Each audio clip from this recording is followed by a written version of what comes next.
उसके लिए क्या करेंगे, देखो परपेंडिकुलर डिस्टेंस निकालने के लिए हम लोग क्या करेंगे, परपेंडिकुलर डिस्टेंस निकालने के लिए क्या करेंगे हम कि एक लाइन की इक्वेशन दी हुई है L1 is equal to a1x plus b1y plus c1 बराबर 0 और एक लाइन की इक्वेशन दी हुई है L2 बराबर a2x plus b2y plus c2 बराबर 0। ठीक है, तो ये पॉइंट है P, इसकी इस लाइन से और इस लाइन से डिस्टेंस क्या होगी, इक्वल। देखो ये फ्रेम है अपना, ठीक है, अगर डिस्टेंस इक्वल होगी तो स्टेप फर्स्ट मुझे क्या करना है, स्टेप फर्स्ट तो जो सबसे इंपॉर्टेंट स्टेप है कि मेरे को दोनों लाइन की इक्वेशन के अंदर, मेरे को दोनों लाइन की इक्वेशन के अंदर ये चेक करना है कि C1 और C2 की वैल्यू पॉजिटिव होनी चाहिए। यानी कि स्टेप फर्स्ट है make C1 and C2 positive. पहला काम क्या करना है, मेरे को C1 और C2 क्या करना है, पॉजिटिव करना है। दूसरा काम आप जानते हो कि ये डिस्टेंस PM, डिस्टेंस मैं मॉडुलस के अंदर लूंगा इक्वल पॉजिटिव होती है, और ये डिस्टेंस PN आपस में क्या होगी, इक्वल। अब आप लोगों को मैंने एक कॉन्सेप्ट बताया था, ये लाइन है x1 y1, ये पॉइंट है, और ये लाइन है ax by प्लस c। तो इसकी परपेंडिकुलर डिस्टेंस निकालने का फॉर्मूला बताया था। क्या होता है फॉर्मूला कि इस पॉइंट को इस लाइन से सेटिस्फाइड करवा दो, ax1 by1 plus c1 upon under root of a square plus b square is equal to, same यही काम इसमें होगा, ax2 by2 plus c2 upon under root में a square plus b square. ठीक है, और यहां पर चिन्ह लगा देंगे प्लस और माइनस का।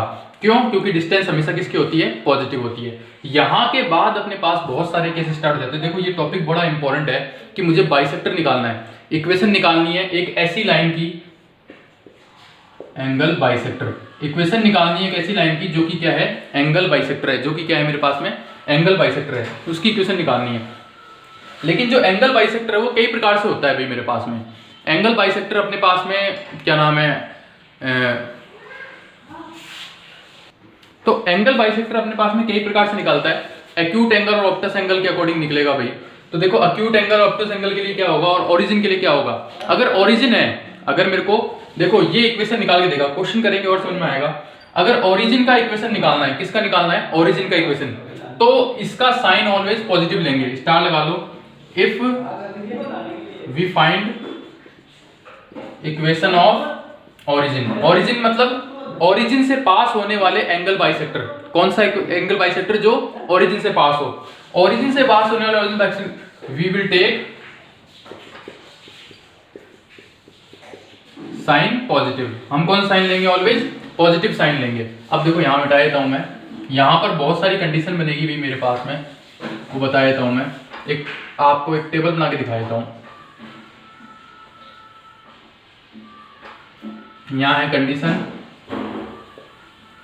फिर यहाँ है एक्यूट एंगल और यहाँ है ऑब्टस एंगल। ठीक है, अगर A1 A2 B1 B2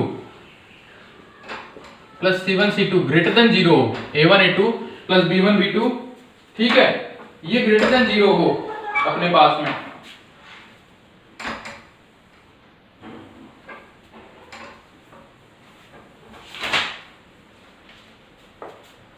C1 C2 नहीं है, A1 A2 plus B1 B2 greater than 0 हो, तो एक्यूट एंगल लेंगे हम लोग पॉजिटिव के अंदर, एक्यूट एंगल लेंगे हम नेगेटिव और ऑब्टस लेंगे पॉजिटिव। समझाता हूं सारा मतलब। A1 A2 plus B1 B2 अगर लेस देन 0 हो तो एक्यूट एंगल पॉजिटिव और ये लेंगे नेगेटिव। क्वेश्चन से बहुत अच्छे समझ में आएगा। क्वेश्चन ले लेते हैं अपन कि मैं ये सारी रामायण करके आ रहा हूँ, प्लस क्या है माइनस क्या है कुछ समझ में नहीं आ रहा भाई, कहाँ ले रहे हैं क्या ले रहे हैं, तो एक क्वेश्चन लेंगे उससे समझ में आएगा। अभी नोट्स के लिए एक तरीके से देख लो कि A1 A2 plus B1 B2 greater than 0 हो तो acute angle negative, obtuse angle positive. A1 A2 B1 B2 negative हो तो एक्यूट एंगल पॉजिटिव, ये नेगेटिव। समझने वाली इतनी थी, अब क्वेश्चन से समझेंगे।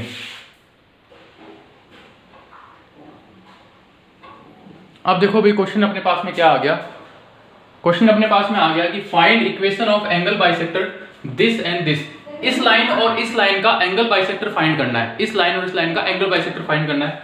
मैंने बताया था पहली स्टेप क्या थी, स्टेप फर्स्ट क्या थी भाई, 3x माइनस 4y प्लस 7 बराबर 0। देखो इसका C1 पॉजिटिव है, कुछ नहीं करना।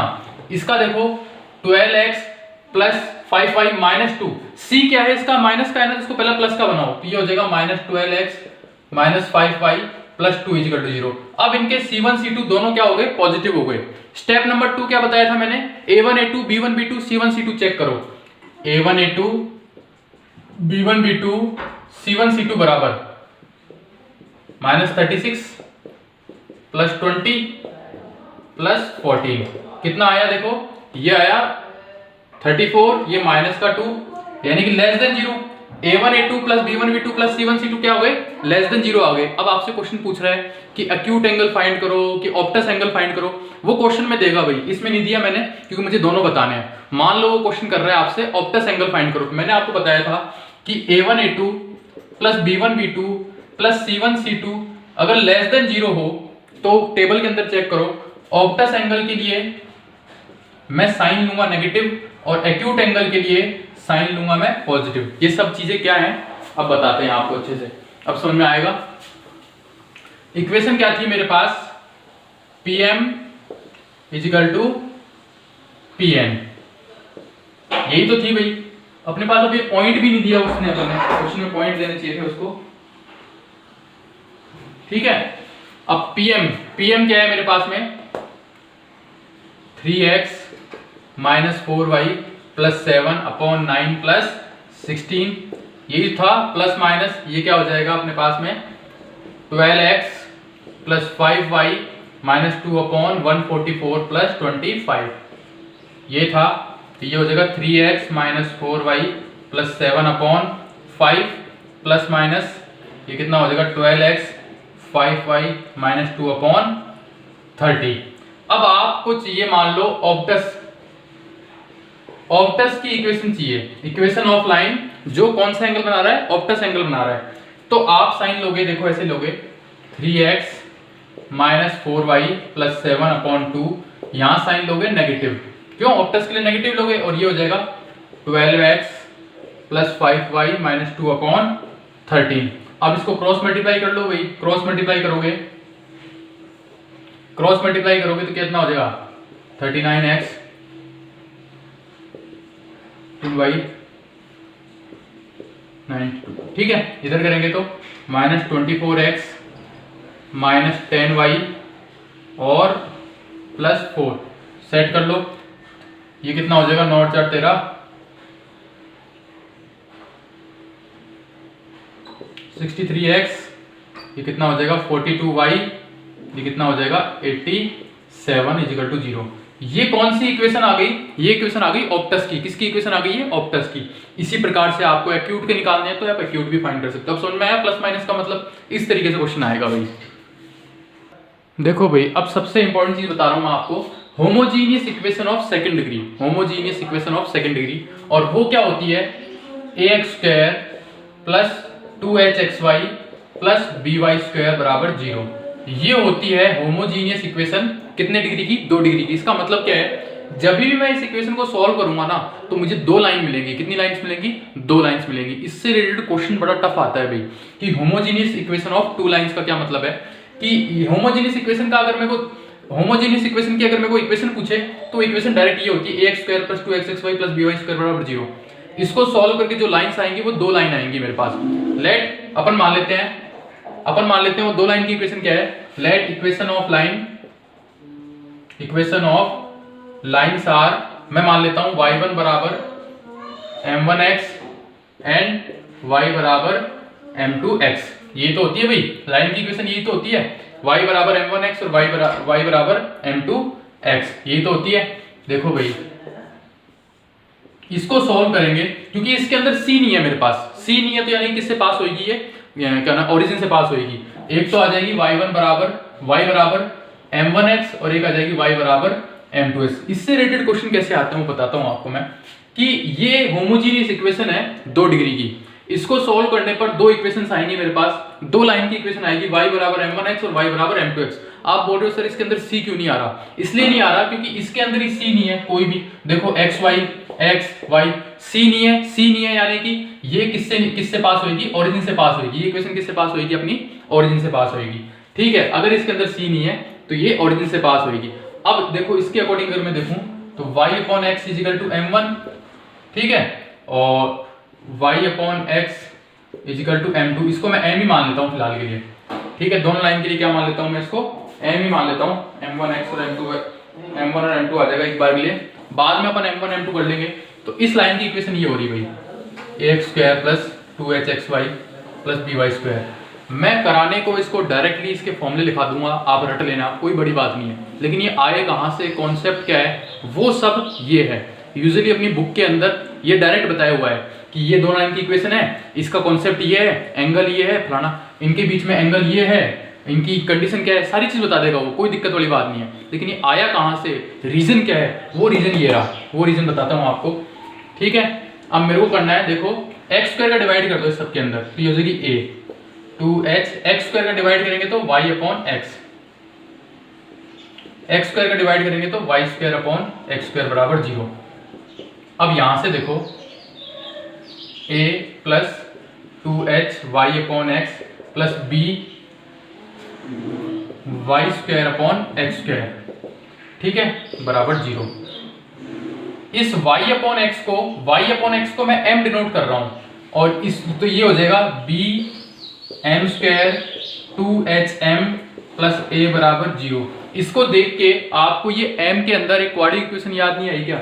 इसको देख के अगर अपन देखें तो ये m के अंदर एक क्वाड्रेटिक इक्वेशन नहीं है क्या? और इसको सॉल्व करने पर कितने m मिल जाएंगे? एक 2m मिल जाएंगे, जो कि मैंने स्टार्टिंग में ही बोला था। इसको सॉल्व करेंगे तो कितने m मिलेंगे मेरे को? 2m मिलेंगे, कोई दिक्कत वाली बात नहीं है। और इन m's का सम क्या होगा? m1 प्लस m2 क्या होगा? आपको पता है माइनस b अपॉन a, यानी कि माइनस 2h अपॉन b, और इन m का मल्टीप्लाई क्या होगा? c अपॉन a, यानी कि a अपॉन b। तो अब इन m के मैं m1 माइनस m2 फाइंड कर सकता हूं कि नहीं कर सकता? कर सकते हैं भी इजीली।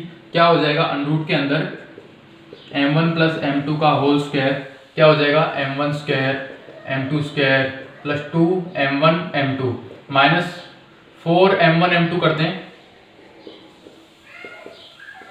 तो मेरे को ये मिल जाएगा m1 प्लस m2 का होल स्क्वायर कितना हो गया? 4h square upon b square, और ये कितना हो गया? 4a square upon b square. Under root के अंदर चल रहा है तो इसको सॉल्व करेंगे। m1 माइनस m2, इसको सॉल्व कर लेंगे तो 4 कॉमन आ जाएगा और अपने पास b स्क्वायर कॉमन आ जाएगा, यानी कि 2 अपॉन b कॉमन आ गया। अंडरूट के अंदर क्या बचा मेरे पास में? h square minus a square. Under root के अंदर क्या बचा मेरे पास? h square minus a square बचा भाई। देखो भाई ये कितना बचेगा? a अपॉन b बचेगा भाई। 4a अपॉन b तो लिखेंगे अपन इसको, तो m1 माइनस m2 की वैल्यू कितनी आ गई? 2 upon b h square minus ab। अब ये सारा कॉन्सेप्ट अगर अपन करते तो डायरेक्ट कर सकते थे। अब देखो इसके अंदर आपको मैंने tan थीटा बताया था। क्या बताया था?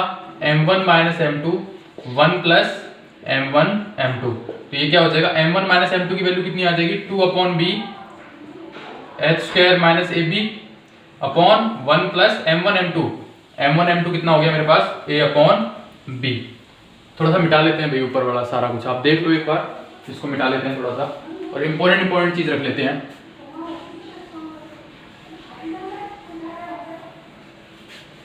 क्या है? tan थीटा बराबर ये कितना बच गया भाई? 2 अपॉन b। फॉर्मूला क्या हो जाएगा? 2h square minus ab upon a plus b। इसको आप सॉल्व करोगे तो फॉर्मूला क्या बचेगा? ये इतना ही बचेगा भाई, a प्लस b। ये हो गया इन दोनों के बीच का एंगल, ये हो गया इन दोनों के बीच का एंगल। अब मैंने आपको इतना सब कुछ क्यों बताया कि क्वेश्चन वो कैसे भी पूछ ले तो आप बता सकते हो। यहाँ से केसेस बनते हैं भाई, यहाँ से क्या बनते हैं? केस बनते हैं भाई इसके अंदर। अगर नहीं समझ में आए तो बता देना, एक बार फिर से समझा देंगे इसको, ठीक है। तो इसके अंदर केस बनते हैं अगर h स्क्वायर माइनस ab बराबर क्या हो? 0, यानी कि ये वैल्यू अगर 0 है, सोच के देखो, अगर ये वैल्यू 0 है, ठीक है, ये वैल्यू 0, यहाँ पर कुछ है, तो ये क्या बन गया? ये क्या बन गया अपने पास? ऊपर 0 नीचे 1, कितनी वैल्यू बन गई अपने पास में? 0 बन गई। यानी कि ये दोनों लाइन एक दूसरे के ऊपर क्या हो? कोइंसिडेंट हो। लाइन क्या हो? Lines are कोइंसिडेंट्स। लाइन्स कैसी हो जाएंगी? कोइंसिडेंट। जब h स्क्वायर माइनस ab बराबर 0 हो तो लाइन क्या बन जाएगी? कोइंसिडेंट। और दूसरा क्या है मेरे पास में? a प्लस b बराबर 0 हो। a प्लस b बराबर 0 होते ही लाइन कैसी हो जाएंगी? परपेंडिकुलर। तो लाइन्स आर परपेंडिकुलर। लाइन कैसी बन जाएगी अपने पास में, परपेंडिकुलर बन जाएंगी। तो ये अपना सेट होता है अभी यहाँ पे खत्म, ठीक है। और पेयर ऑफ लाइन बची है इसके अंदर, कितना टाइम बचा है।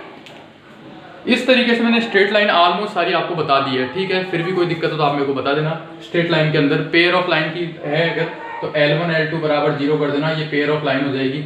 उसके अलावा एक पॉइंट की स्थिति थी, अगर क्वेश्चन अगर ऐसा आता है तो आप मेरे को पूछो, मैं बता दूंगा कि भाई एक लाइन दी हुई है और एक पॉइंट दिया हुआ है तो इसकी कंडीशन क्या होगी, ठीक है। ये वाला जो टॉपिक है ना होमोजीनियस वाला, अगर नहीं समझ में आया तो फिर से बताना, फिर से बता देंगे। एक बार ढंग से देख लेना इसको। Thank you.